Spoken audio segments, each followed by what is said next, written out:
Today I'm exchanging one free haircut for an NFL draftee. What's good, what's good? For a draftee? Yes, sir. You got a sale going on or something? Man, free cut. Yeah, free cut. I ain't gotta say it. Yeah, you know how to do it, right? It's the best free cut you ever gonna find, man. You gotta trust me. Alright, trust me. Alright, let's a bet. Let's do it. Alright, what is your name and what do you do? I'm Stephen Smith. I do property maintenance. And what is your name and what do you do? Man, my name is Kayvonthibodeaux5. We here, 2022 NFL Draft. What is y'all relationship? Step Pops. Oh, that's my stepson, man. Where y'all from? California, born and raised. How was it growing up in Compton for y'all? It was cool, man. We had a lot of fun. There's a lot of bad stuff, but at the same time, though, man, you know, we make the best of it.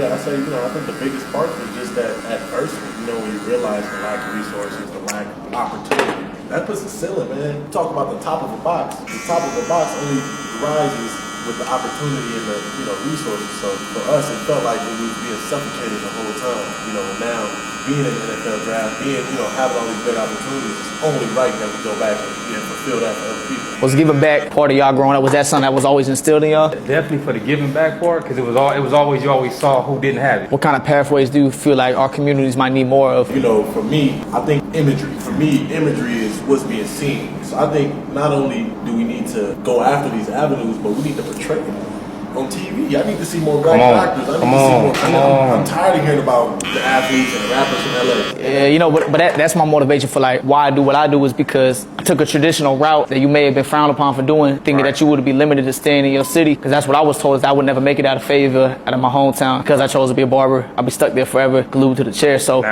for me to break barriers as a quote unquote barber, I want to inspire more kids. We all had ball dreams growing up, but I don't want the kid that feel like he want to be a barber or an artist or a writer that isn't cool or socially accepted to be at that stature. Somebody else putting that ceiling on his box. That's the craziest part about this world, is that for people who can't fathom or understand, we create a label. Seeing him grow up from a young kid to where he is now, what is the biggest changes you've seen in him? His leadership, his discipline, his God-fearing. I remember times just praying. You remember that? Just praying? Yeah. That's one of the proudest things to me. Developing to who he already was and just seeing who his mom had already just molded him into, and just him taking to it.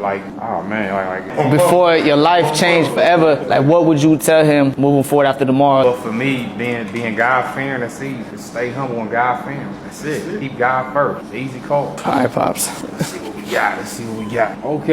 Okay, I see you. That's cool with you? All right, yeah. That's what's up, bro. Thank you. I appreciate y'all, man. I might have to charge you for that. Because I gave you I appreciate you, bro. Yeah, you did that. For real. Sending my blessing for you tomorrow, bro. Proud of you, bro, for real. Man, Pops, appreciate you sharing all that wisdom, man, for real.